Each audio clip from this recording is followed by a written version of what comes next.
Things are getting worse and worse for Diddy, and we're not talking about the mounting accusations and damning evidence against him. No. Hate him as much as you want, but Diddy's life behind bars is close to literal torture, and people are seriously worried for his health and safety. There have been 2 murders, 4 suicides, and numerous stabbings and lockdowns in recent years. It's so out of control inside that 4 federal judges are reportedly refusing to send any more prisoners here. And here's the kicker. Rumors are swirling that Jay-Z's investigation might be connected to all this chaos. Are we about to see a major celebrity fallout? Stay tuned, because this story just keeps getting wilder. Also, Jay-Z is worried about evidence destruction? We have an update for you.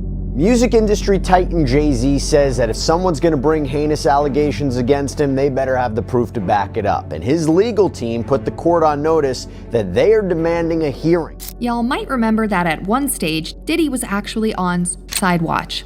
Well, if you know what his life behind prison walls are like, then it's easy to understand why. Actually, the prison he's in, the Metropolitan Detention Center, or the MDC for short, seems to be one of the worst places on earth. Imagine walking down the street outside the MDC building and hearing the desperate cries of detainees as they bang on windows while yelling out for help. Because that's literally how bad it is. And in cold months, freezing prisoners complain that they have no heat. And no jokes, that's literally what it's like in there.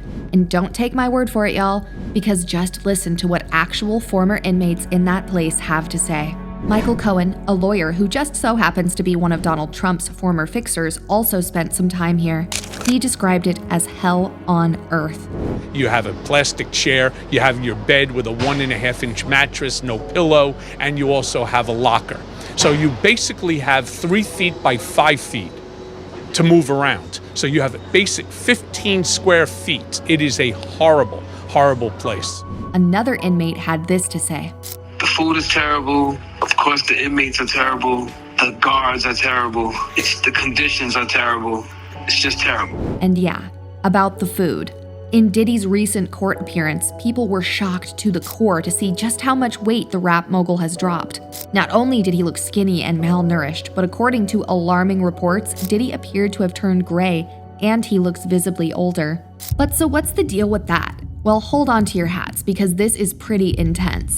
According to several sources, Diddy is in desperate fear of his life, and, get this, he is apparently paranoid that someone in prison might try to poison him. Is because he is afraid that someone is gonna try to, think him out. Because allegedly, Diddy has a lot of dirt on a lot of people, so it makes sense. And really, given all the drama that's continuously unfolding and all the new allegations and celebrity names that are constantly being exposed, it's not hard to imagine why Diddy might be scared. I mean, let's not forget what happened to Jeffrey Epstein. Sure, reports claim he took his own life, but really now? There are so many conspiracy theories around that, but let's stay on track and get back to Diddy. So yeah, apparently Diddy wants a personal chef under the guise of having a nutritionist, but it looks like that ain't gonna happen. I mean, he's not special or better than the other inmates because he's richer. He's gotta eat what everyone eats. People say that Diddy is trying to angle for his own private chef under the guise of having a nutritionist. Good luck. The same way you thought you was gonna get bail. Good luck. On top of that. But hold on. It's not only bad food that Diddy has to deal with.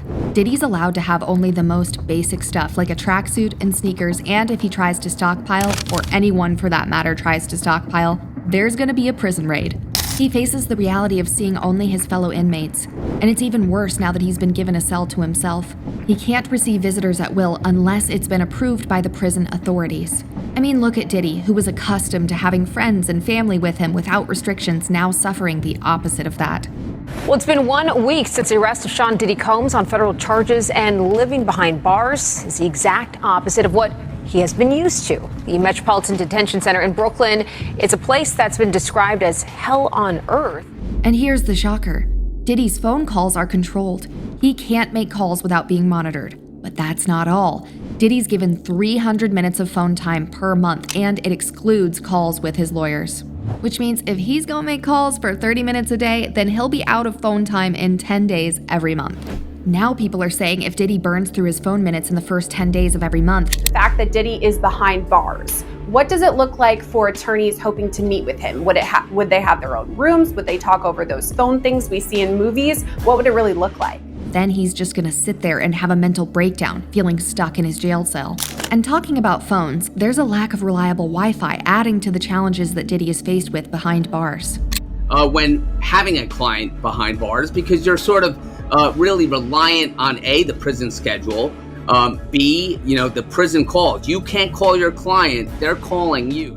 Anyways, there's been a little adjustment to Diddy's jail life because he's been given access to the Discovery laptop 7 days per week from 8 a.m. to 3:30 p.m. And the purpose of the Discovery laptop is to review Discovery, not to take or store notes.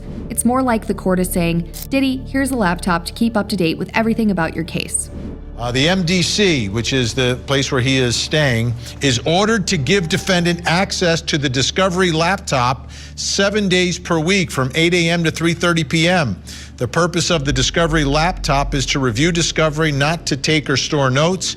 It is the court's understanding that the laptop has been preloaded with Discovery materials, but does not allow any functionality beyond reviewing those materials. I mean, Diddy's case involves a great amount of digital evidence, hundreds of terabytes, and prosecutors believe that without proper access to this data, building a large defense becomes even more difficult.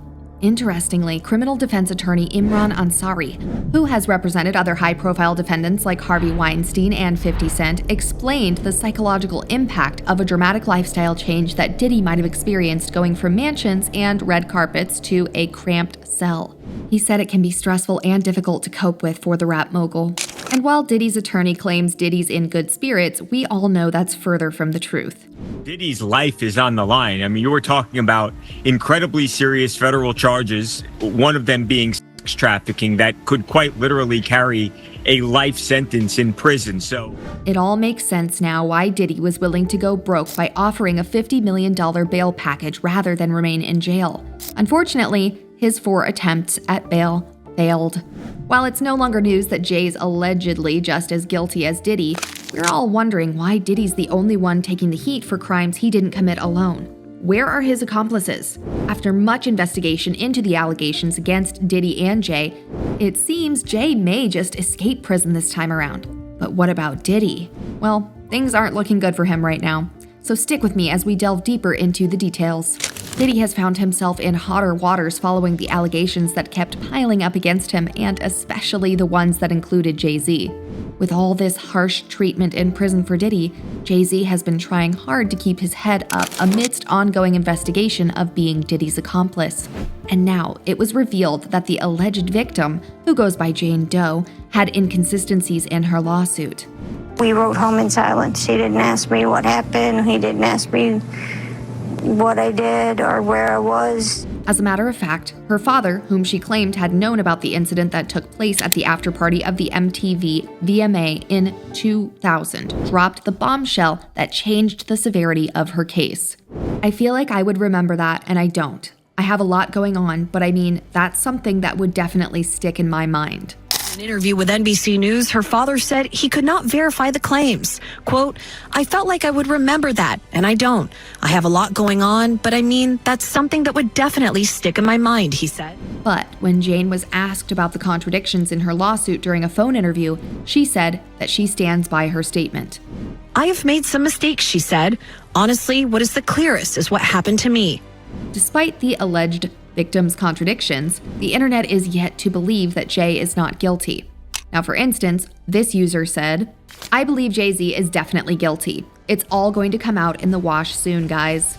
And this other person added, through the eyes of the public opinion, both these Seans are guilty by association with one another.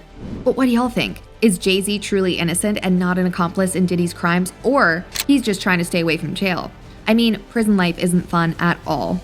Also, do you think Diddy deserves everything he's experiencing behind bars, or would it be better if the judge grants him bail? Don't forget to drop your thoughts in the comments and watch this space for fresh and exciting content on celebrity gossip.